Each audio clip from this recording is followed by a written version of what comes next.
দ্রুত স্কিন ফর্সা করার আশায় অনেকেই স্টেরয়েডযুক্ত ক্রিম ব্যবহার করে থাকেন। শুরুতে স্কিন ভালো দেখালেও লং টার্মে এটা স্কিনের মারাত্মক ক্ষতির কারণ হতে পারে। স্টেরয়েড কিভাবে স্কিনকে প্রভাবিত করতে পারে, এর ক্ষতি কতটা গুরুতর হতে পারে এবং ক্ষতিগ্রস্ত স্কিন কিভাবে রিকভার করা যায়, এসব বিষয় নিয়ে আজ কথা বলবো ডক্টর ফারজানা ববি আপুর সাথে। হ্যালো আপু। হ্যাঁ। সো আপু, প্রথমেই যেটা জানতে চাই, স্টেরয়েডযুক্ত যে ক্রিমগুলো আছে এগুলো ব্যবহার করলে অনেকেরই দেখা যায় স্কিনটা একটু পাতলা হয়ে যায়, একটু রগ দেখা যায়, একটু ভেন্সগুলো ভিজিবল হয়ে যায়। এটার কারণটা কি? স্টেরয়েড জাতীয় ক্রিম যদি আমরা লং টার্ম ধরে ইউজ করি, এটা দেখা যায় যে আমাদের যে স্কিনটা আছে এটার স্ট্রেংথটাকে নষ্ট করে ফেলে, ফলে স্কিনটা আস্তে আস্তে থিন হয়ে যায়। স্কিন থিন হয়ে যাওয়ার কারণে দেখা যায় যে আমাদের ব্লাড ভেসেলগুলো, ভেন্সগুলো আস্তে আস্তে ভিজিবল হয়ে যায়।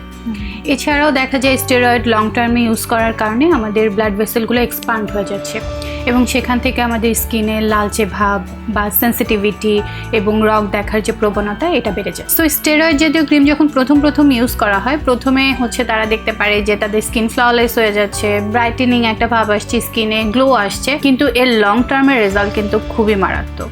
তো এটা অনেকেই বুঝতে পারে না। সো আপু যেটা বললেন, সাময়িক সময় একটা ভালো রেজাল্ট দেখতে পাওয়া যায় বা খুব ভালো একটা গ্লো দেখতে পাওয়া যায়, ফর্সা হয়ে যায় স্কিন, কিন্তু লং টার্মে কেন এটার এরকম রিয়াকশন দেখা যায়? বা অথবা স্টেরয়েডযুক্ত ক্রিম যারাই ব্যবহার করেছেন দেখা যায় এই ধরনের একটা সময় পরে লালচে ভাব দেখা যায়, ব্রণের সমস্যা বেড়ে যায়, এটা কেন হয়? আসলে স্টেরয়েড জাতীয় ক্রিম যখন প্রথম ব্যবহার করা হয়, এটা আমাদের স্কিনের ইনফ্লামেশনটাকে কমিয়ে দেয়, কিন্তু যেটা ইম্পর্টেন্ট, এই ইনফ্লামেশনটা কিন্তু পার্মানেন্টলি অফ হয়ে যায় না। এটা সাময়িক সময়ের জন্য কিছুটা কমে আসে, কিন্তু পরবর্তীতে দেখা যায় যে আরো দ্বিগুণ মাত্রায় এই প্রবলেমগুলো বাড়া শুরু করে, কিন্তু এটা কিন্তু পার্মানেন্টলি আমাদের প্রবলেমটাকে সলভ করে না। সো আপু যেটা বললেন, সাময়িক সময়ে এটা ব্যবহার করলে একটা ভালো রেজাল্ট দেখতে পাওয়া যায়, কিন্তু অনেক কেস আমরা দেখি যে এগুলো যখন বন্ধ করে দেওয়া হয় তখন একটা সময় পরে দেখা যায় ব্রণের সমস্যা বেড়ে যায়, রেডনেসের সমস্যা বেড়ে যায়, স্কিনে নানান ধরনের সমস্যার রিয়াকশন দেখা যায়। এটা কেন হয়? আসলে স্টেরয়েড জাতীয় ক্রিমগুলো ইউজ করার সাথে সাথে প্রথমের দিকে এটা আমাদের স্কিনের ইনফ্লামেশনটাকে কমায়, যার কারণে দেখা যায় যে অ্যাকনি কমে আসে, স্কিনটা একটু ব্রাইট হয়ে যায়, গ্লো আসে স্কিনে। বাট এটা কিন্তু পার্মানেন্ট সলিউশন না। যখনই স্টেরয়েড জাতীয় ক্রিমগুলো অফ করা হয় তখন দেখা যায় দ্বিগুণ মাত্রায় এই সাইড ইফেক্টগুলো আরও বাড়া শুরু করে, স্কিনে অ্যাকনি প্রবলেম বাড়া শুরু করে, স্কিন সেন্সিটিভ হয়ে যাচ্ছে। আবার অন্যদিকে যদি আমরা স্টেরয়েড জাতীয় ক্রিমটাকে লং টাইম ইউজ করি, সেটার সাইড ইফেক্ট তো আরও মারাত্মক। আমাদের স্কিন অনেক বেশি থিন হয়ে যায়, ভেন্সগুলো ভিজিবল হয়ে যায়, তারপর আমাদের স্কিন অনেক বেশি সেন্সিটিভ হয়ে যায়, সান সেন্সিটিভিটি বেড়ে যায়, হাইপার পিগমেন্টেশনের মতন প্রবলেম হয়। দেখা যায় যে স্টেরয়েড রং ফর্সাকারী বিভিন্ন ধরনের ক্রিমে ইউজ করা হয়, আর আমরা সোশ্যাল মিডিয়ায় সব চটাকদার বিজ্ঞাপন দেখে সেগুলো ব্যবহার করছি। এভাবে কিন্তু কোনোভাবেই ইউজ করা যাবে না, এটার সুদূর প্রসারী রেজাল্ট খুবই মারাত্মক।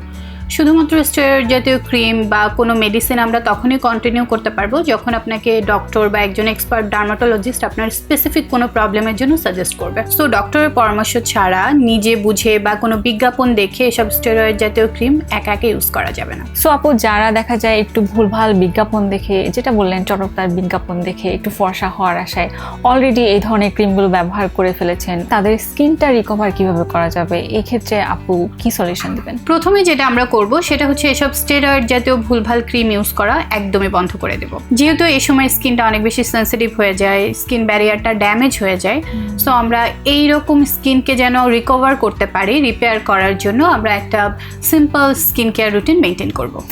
আপু, এইখানে অনেকেই চান যে অলরেডি আমি একটা ফর্সাকারী প্রোডাক্ট ব্যবহার করেছি, দেখা যাচ্ছে এটা অফ করে দেওয়ার পরে আরও বেশি ডার্কনেস দেখা যাচ্ছে বা পিগমেন্টেশন দেখা যাচ্ছে। সো ব্যারিয়ার রিপেয়ার না করেই দেখা যায় ব্রাইটেনিং কোনো সলিউশন খুঁজে থাকেন, এটা কতটুকু জাস্টিফাইড বা এক্ষেত্রে আপু কি সাজেশন করবেন? এই ক্ষেত্রে আমি একদমই না বলবো। আগে আপনার স্কিন ব্যারিয়ার যে ড্যামেজ হয়ে গেছে এটাকে রিপেয়ার করাটা ইম্পর্টেন্ট। দেখা যায় যে স্কিন ব্যারিয়ার ড্যামেজ থাকলে কোনো ধরনের প্রোডাক্টই প্রপারলি স্কিনে স্যুট করতে চায় না, উল্টো রিয়াকশন করে বসে। সো স্কিন ব্যারিয়ারটা রিপেয়ার করাটা কিন্তু আমাদের মেইন টার্গেট।